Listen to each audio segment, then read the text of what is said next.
What's up, everybody? Ron Placone here, reporting for Status Coup. Hey, by the way, this Saturday, San Diego, I'm coming at you. This Saturday, January 7th, I'm doing a free show in San Diego. It's free. You can't afford not to come. Get information at my website, ronplacone.com. And January 28th, Tucson. Get your tickets now, Tucson, Arizona. That's a stand-up show and the premiere screening of my short film, Loner. Get them now because this week is the last week for the early bird special. Use the promo code Lucy at checkout for discounted tickets. But that ends this week, so don't wait, Tucson. Grab your tickets. So, got a pretty tragic thing. You probably saw this over the weekend. And as of the recording of this, this is all unfolding in real time. So by the time you see this video, there may be more updates even. But at the Bills-Bengals game, the NFL game between the Buffalo Bills and the Cincinnati Bengals, a player named Damar Hamlin went into cardiac arrest. Let's pull up that the breaking headline here. This is from CNN. So these are live updates. Damar Hamlin is in critical condition after the NFL Bills-Bengals game. And this is shortly after he collapsed on the field. Buffalo Bills safety Damar Hamlin collapsed on the field during the first quarter of Monday night's game between the Bills and Cincinnati Bengals. Hamlin fell on his back just moments after getting up from an open field tackle of Bengals wide receiver T. Higgins. So this happened, and here are some of the players afterwards. It was very it was a very emotionally intense moment, obviously, because they didn't know what was going to happen. We still don't know what was going to happen. First of all, let's start with Damar Hamlin and who he is, because this is very random. I know that we don't do stuff about sports often here at Status Coup, and I don't do stuff about sports often in general, but we did we talked about Franco Harris on the stream. And I had a personal connection to Franco Harris because he taught me bike safety when I was in elementary school. And Damar Hamlin, ironically, actually went to the same high school as me. He grew up in Pittsburgh, just like I did, and he attended the same high school that I did. Different times. I'm older than him, but we did attend the same high school, which is a little random. And Damar Hamlin, still very dedicated to his community, which is the McKees Rocks neighborhood of Pittsburgh, Pennsylvania, and did a lot of really, really great things for the community. I don't know the guy personally, but it seems like he is a genuinely really, really good guy. Let's pull up his GoFundMe. This is something that he does, by the way. So this is a GoFundMe that he has where he tries to get toys to underprivileged youth. After his injury, millions of dollars poured into this GoFundMe. You can see they've raised over $4 million at this point. So Damar Hamlin is a genuinely decent human being and a good community member, which, of course, makes this all the more tragic. Obviously, it's tragic no matter what, but it really makes it even all the more tragic. So I wanted to point that out right away, that, this person isn't just a statistic or a number or a player for your entertainment. This is a human being. And it's really, really horrible what is happening. Let's go to the Fox News. This statement this statement's going all around the internet. We grabbed it from Fox News, but here is the statement from the family. On behalf of our family, we want to express our sincere gratitude for the love and support shown to Damar during this challenging time. We are deeply moved by the prayers, kind words, and donations from fans around the country. We also want to acknowledge the dedicated first responders and healthcare professionals at the University of Cincinnati Medical Center who have provided exceptional care to Damar. We feel so blessed to be a part of the Buffalo Bills organization and to have their support. We also want to thank Coach Taylor and the Bengals for everything they've done. Is that so that's the conclusion of the statement. And as of right now, he is in critical condition. That is as of the recording of this. Now, basically what happened to him. Oh, wait, another thing I want to point out before we get into, what exactly happened. And I will not be apologetic at all about this. The NFL wanted to continue the game. I will repeat that. The NFL wanted to continue the game. What happened was this happened, and this man collapsed on the field. Damar Hamlin collapsed on the field.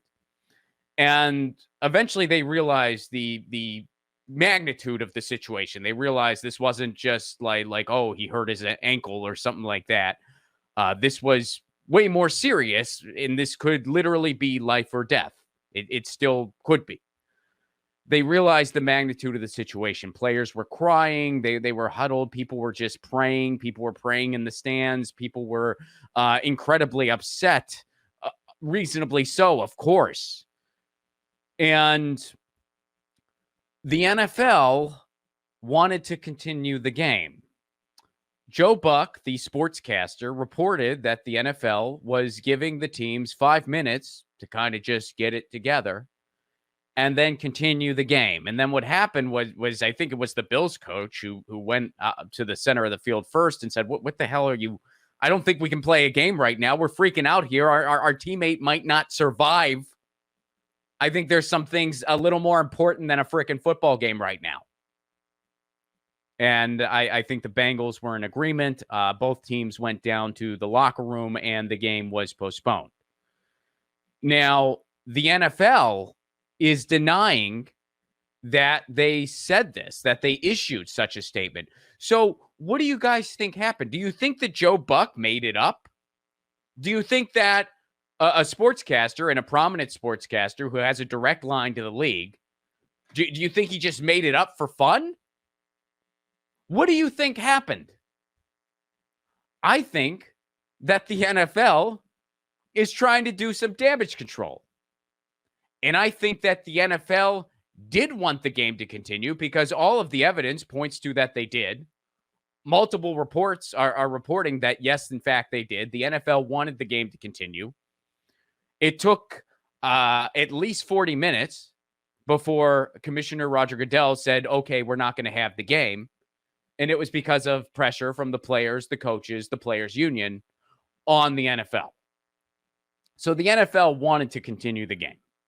The players' unions, the coaches, the players themselves, they didn't want to continue.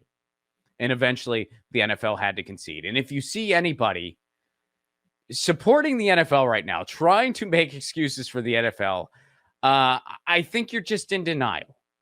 I think you enjoy the game of football, which, hey, I enjoy the game too. I think the NFL has ruined the game for a large list of reasons that we don't have time to get into right now. But I think you enjoy the game, so you're trying to pretend. You're trying to pretend that the league behind the game that you enjoy so much aren't a bunch of monsters. Well, I hate to break it to you. They are. They're freaking monsters.